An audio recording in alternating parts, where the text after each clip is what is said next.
Chapter 472 to 473. The strength of Orochimaru has been carved into the heart of every Konoha shinobi, especially the ones who have personally seen his power.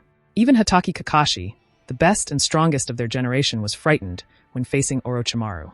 In the canon, Kakashi's first reaction in the face of Orochimaru was to do his best to be able to die together with Orochimaru, and later he realized just how absurd this thought of his was. So, how can Kurenai, who is obviously not the best of their generation, not be panicked in the presence of Orochimaru? Kurenai's first thought is not to die together with Orochimaru, because she knows that even if she does her best, she won't be able to die together with Orochimaru. So her first thought is to figure out a way how to get out of here, or at least how to notify her Umbu captain and the village that Orochimaru has sneaked inside the village. After forcibly calming her tensed nerves and taking a deep breath, Kurenai asked, "Dabuch, what is your purpose of sneaking inside the village?" "Oh, I just need you to do something for me. It's not that big of a task," said Orochimaru as he observed every move of Kurenai. "You want me to do something for you? But why me? In the first place, how did you sneak inside Konoha?" Obviously, Kurenai is trying to extract intelligence out of Orochimaru. Orochimaru, still as casual as ever, said, "Did no one ever tell you that knowing too much is not a good thing?" Kurenai snapped, just to delay time. "Even if you are one of the 3 legendary Sannin, you will pay the price if you continue to look down upon me," as she started to print hand seals to use a genjutsu in order to create a small opportunity that she would use to sneak out of her house. "Oh, is that the case?" Orochimaru smiled, not caring about Kurenai's attempt of using genjutsu, and asked, "What kind of price will it be?" He is not afraid that someone will notice his presence in the village. Kurenai was full of doubts upon seeing that Orochimaru doesn't seem to have any intention of making a move to stop her. How tight the security of current Konoha is, Kurenai as an Umbu of the elite team row is very clear. Umbu shinobis are on full-time duty to make sure that the security of the village is high, and the members of the Konoha military police force are also taking rounds around the village. Moreover, several Kaga-level ninjas, including Sandaime Hokage, Sannin Jiraiya, Sannin Tsunade, Uchiha Patriarch, and Uchiha Shursui are also present in the village. So no matter how strong Orochimaru may be, he will definitely suffer if he were to fight so many Kaga-level shinobi. Therefore, Kurenai was very surprised that Orochimaru, who specifically sneaked inside Konoha because he wants to use her for something, and yet he is in no rush to knock her out or stop her from using genjutsu. Just as Kurenai was about to complete the hand seals, she suddenly realized her mistake. No, the only reason Orochimaru is not in a hurry to make a move is that he has already made a move long ago. But by the time Kurenai reacted, her consciousness was already a little faded, and she staggered a few steps, fell on the ground, and said intermittently, Poisonous gas, you." Orochimaru smiled, he walked over, and after squatting in front of Kurenai, who had lost all ability, he said, "This is a new poison I created. Its specialty is that it's colorless, tasteless, and odorless, so it cannot be detected by normal senses. And the best part about this poison is that it does not take effect unless the target uses their chakra, and once a target uses their chakra, this poison would instantly plague their bodies, making them useless, unless, of course, an antidote is provided. So it's very deadly against shinobi. Now then, Yuhi Kurenai, tell me, how do you feel? You won't get away with this," were her last words as she lost consciousness. Being dealt with so easily by poison was the last thing she expected. But the kind of poison Orochimaru used is a really dangerous one. If this poison enters the body of a shinobi, it basically renders them incapable of using chakra, because using chakra would mean spreading the poison all over the body. But not using chakra would mean that they cannot put up a fight against Orochimaru. After Kurenai lost consciousness, Orochimaru, who is immune to the poison, stretched his hand to coil around Kurenai, picked her up and muttered, "I suppose I should get going there." After that, Orochimaru cleared away the traces of his poison and disappeared from Kurenai's house. Through the murals at an abandoned site, Shursui and Itachi, who had found some clues related to the pair of twin siblings and the wife, separated and started to search for further clues related to the 3. Solving the mystery behind the death of these 3 will probably lead them to the sword of Totsuka and Yada Mirror. This is their conclusion. Because Shursui and Itachi do not know the name of either of the 3, nor do the 2 know the year those 3 lived. So obviously all graves had to be dug to find clues related to the 3. Both Shursui and Itachi are from the Uchiha clan, and because of their previous searches, both of them know the distribution of the Uchiha clan's cemeteries, coupled with their fast mobility. So in just a few days, the 2 overturned several cemeteries. Most of the graves were dug by the 2, and even several old tombs were also unsealed. But they found nothing useful, so there was still no new clue about the 2 spiritual weapons. But Sword of Totsuka is important to the safety of the village and the Uchiha clan. So neither of the 2 have any intention of stopping, and they continued their mission of robbing graves. After unsealing another tomb, Itachi walked inside the gloomy passage with a thoughtful look on his face. Although he has yet to see the coffin inside, but based on the length of the passage, and several decorations and murals on the walls of the passage, Itachi can judge the identity of the person resting here must be extraordinary. When he reached the end of the tomb, a stone stele greeted Itachi's eyes. He looked at it and saw that this stone stele is quite familiar. It seemed that when Itachi was exploring a certain ruin, he had seen the exact similar stone tablet, except for an obvious protrusion at the center of the stone tablet. After carefully studying the stone stele with his Manjikyu Sharingan, Itachi immediately reached out and pressed the protrusion at the center of the stele. As soon as he did so, a stone medallion was dropped from the protruding part of the stone stele. The size of the medallion was the same as that of the protrusion, and it had some complicated engravings that were white on one part and black on the other, kind of like the Yin-Yang symbol. Yin-Yang black Susanoo, white Susanoo.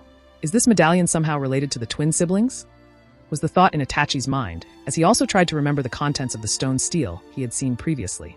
After picking up the circular stone medallion, Itachi looked at the grave, and upon opening the cover he found that nothing was inside, not even bones, meaning, this is a fake tomb. Itachi then studied the stone medallion with his Manjikyu Sharingan, and soon discovered that this stone medallion is a map pointing towards a location. And the half-black and half-white color of the stone medallion was also indicating that it might be related to the twins.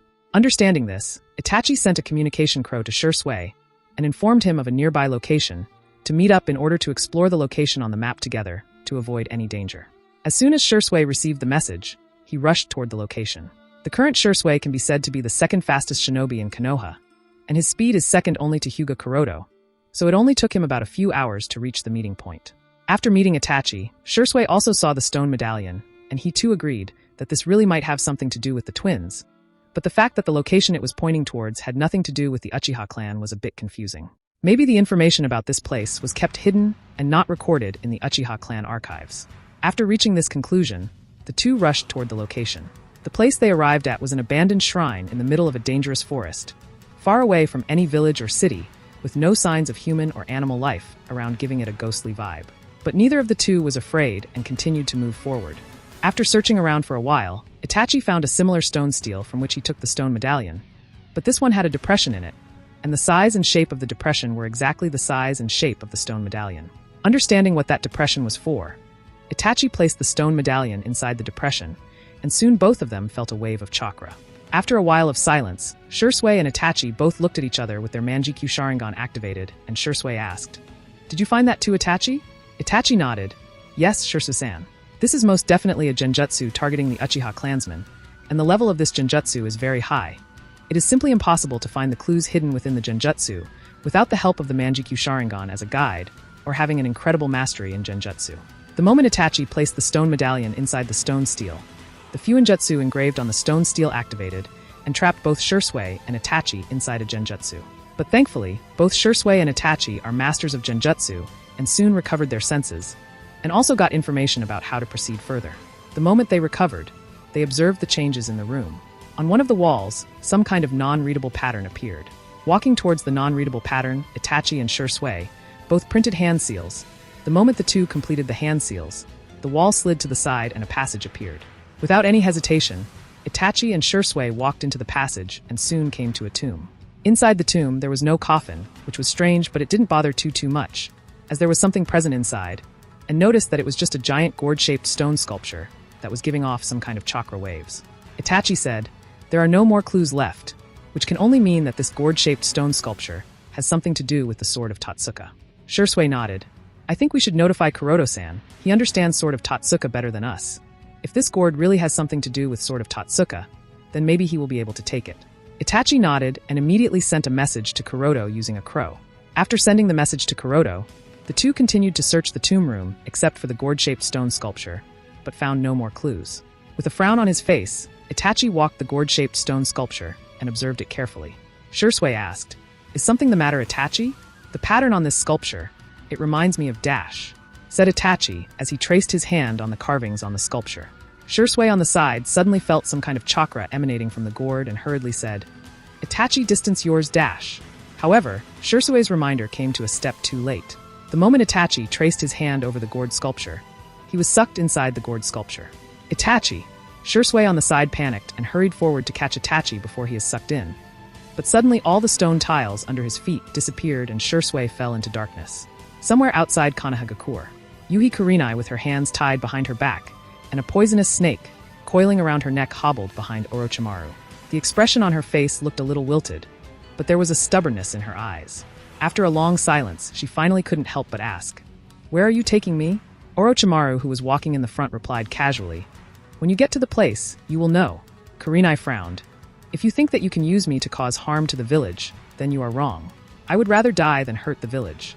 Orochimaru stopped and said with a smile, "Kurenai dear, you don't seem to understand the situation you are in.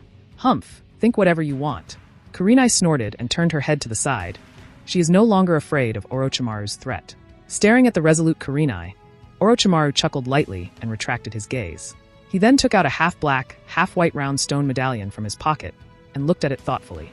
After a long silence, he said, "You just need to do something for me. If it goes well, I can consider sparing you alive, and fear not, this matter has nothing to do with Konoha."